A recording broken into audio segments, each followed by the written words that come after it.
আসসালামু আলাইকুম। আমি মাসুদ, একজন গ্রাফিক ডিজাইনার। আপনাদের সাথে আরেকটি নতুন ডিজাইন নিয়ে আসলাম, কফি।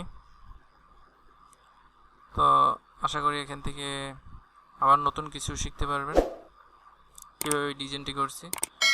মূলত এই ডিজাইনগুলো আপনারা করে ফ্রিপিকে দিতে পারবেন। ফ্রিপিক থেকে দেখা গেছে মোটামুটি একটা ভালো আর্নিং করতে পারবেন। তো মূলত কাজটা কিভাবে করতে হয় সেটা দেখানোটা, এখান থেকে অনেক কিছুই শিখতে পারবেন আশা করি। তো লাস্টে একটা ভালো ট্রিক্স আছে, তো সেটা শেখাবো। তো কেউ স্কিপ করে দেখবেন না, তাহলে অনেক কিছু মিস করবেন। তাহলে কথা না বেরিয়ে চলুন শুরু করা যাক। আমরা যে এখানে যে কালারগুলো নিয়েছি, এই কালারগুলো দিয়ে এখানে কাজ করব। তাহলে চলুন একটি আর্টবোর্ড নিই। ফাইল থেকে নিউ ফাইল,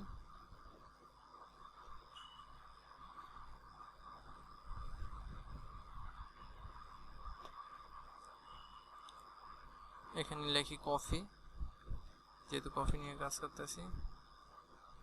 এখানে আর্টবোর্ডের উইথ থাকবে 1200 পিক্সেল আর হাইট থাকবে 800 পিক্সেল। কালার মোড থাকবে RGB।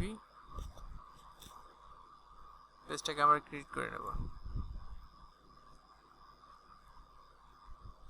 তারপরে এটা একটা আর্টবোর্ড,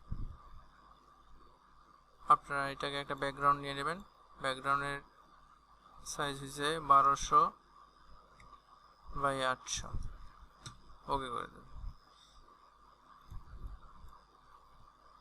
এখানে দেখেন চারপাশ কালো হয়ে রয়েছে, এখানে স্ট্রোকটাকে নন করে দেবেন। অ্যালাইনে যাবেন, অ্যালাইন টু আর্টবোর্ড টিক মেরে দেবেন। এখানে হরিজন্টাল ভার্টিক্যাল করে দেবেন। এখানে যে আমরা কালার নিয়ে কাজ করছি, এই কালারটাই আমরা এখানে নিয়ে চলে আসবো।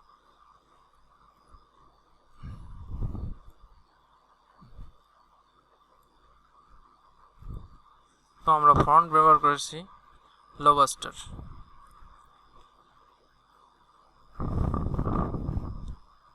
এখানে আমরা ব্যাকগ্রাউন্ড কালারটা নিয়ে নেব। লেআউটে যাই, এখানে দেখা আছে ব্যাকগ্রাউন্ড, আমরা ব্যাকগ্রাউন্ড লিখে দেব BSCK ব্যাকগ্রাউন্ড। এটা হচ্ছে ব্যাকগ্রাউন্ড কালার। আর একটা নেব, এটাকে লিখব টেক্সট, মানে এটা টেক্সট নিয়ে কাজ করব, যে লেখাটা কপি লিখবো ওইটা। আমরা সিলেক্ট করে এখানে লিখি কপি।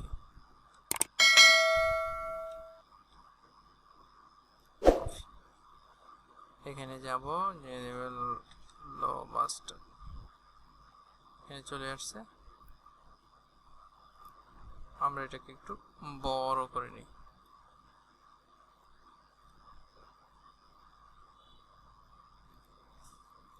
আমরা একটু ব্যাকগ্রাউন্ড কালারটা দিয়ে দিই। ব্যাকগ্রাউন্ড কালার এইটা আর এইটা দিয়ে ব্যাকগ্রাউন্ড কালার হয়েছে। গ্রেডিয়েন্ট কালার করছি এই কালারটা আর এই কালারটা দিয়ে, আর এই কালারটা দিয়ে আর এই কালারটা দিয়ে আমরা গ্রেডিয়েন্ট কালারটা করছি।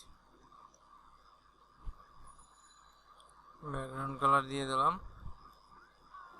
এখন আমরা কালারে যাব, এটাকে নন করে দেব। ফিল্ডটাকে অ্যাপিয়ারেন্সে যাব, অ্যাপিয়ারেন্সে গিয়ে stock add to new field click করব। আমাদের এখানতে ডিজাইনটা চলে এসেছে, টেক্সটটা। এইটাকে আমরা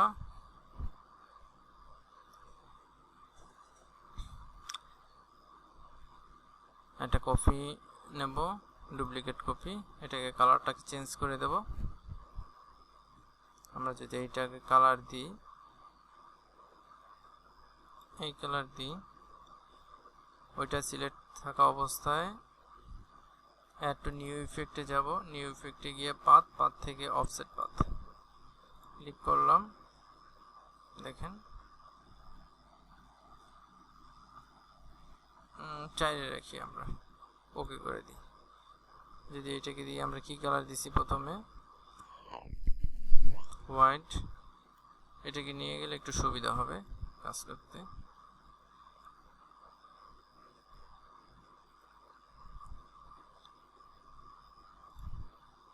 আমরা একটু কালারটাকে চেঞ্জ করে নিই, এটাকে ক্লিক করে এটাকে অফসেট পাতে যে 3 করে দিই। হ্যাঁ এখন ঠিক আছে। 3 করার পরে আবার এটাকে সিলেক্ট করে আরেকটা লেয়ার নেব, লেয়ার নিয়ে এখানটাকে ক্লিক করব, তীর চিহ্নটাকে অফসেট পাথ চলে আসবে। অফসেট পাথ আমরা একটু কালারটাকে চেঞ্জ করে নিই, আগে সিলেক্ট করে এই কালারটাকে দিয়ে দিই, নাহলে এটাই দিয়ে দিই। সিলেক্ট করে অফসেট পাথ থেকে এটাকে 6 করে দিই, আর একটু বড় করে দিই।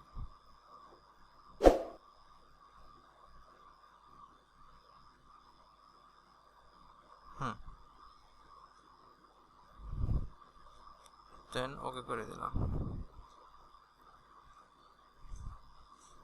আমরা এই প্রথম যে লেয়ারটা নিছি এই লেয়ারটাকে ধরে আমরা এইটাকে ক্লিক করে দেব, গ্রেডিয়েন্ট কালার দিয়ে দেব। এটাকে আমরা লম্বালম্বি করে দেব, শিফট চেপে ধরে এটাকে লম্বা করে দেব।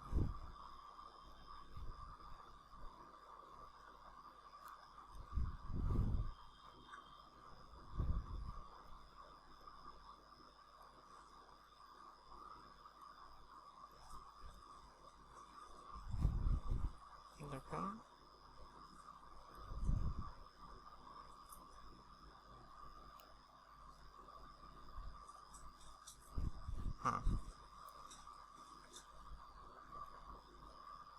জাস্ট এইটুকুই। দেন ওকে করে দেব। গ্রেডিয়েন্টটা সিলেক্ট করে এটাকে ক্লিক করব।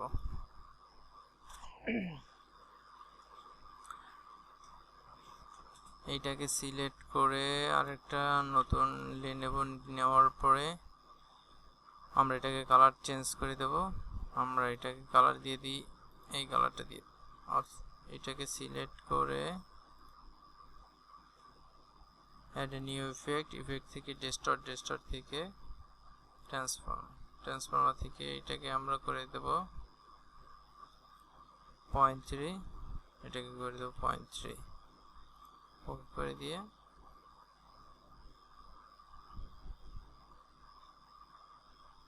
একটু বাড়িয়ে দিই,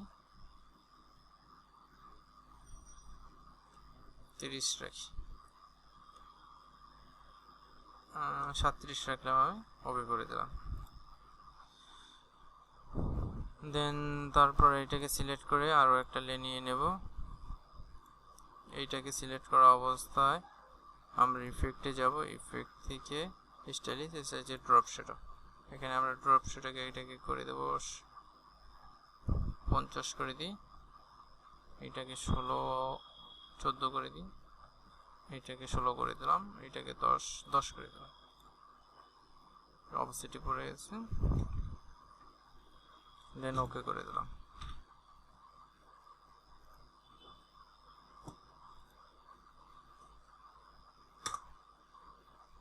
আমাদের ডিজাইনটা সেম ডিজাইন হয়ে গেল।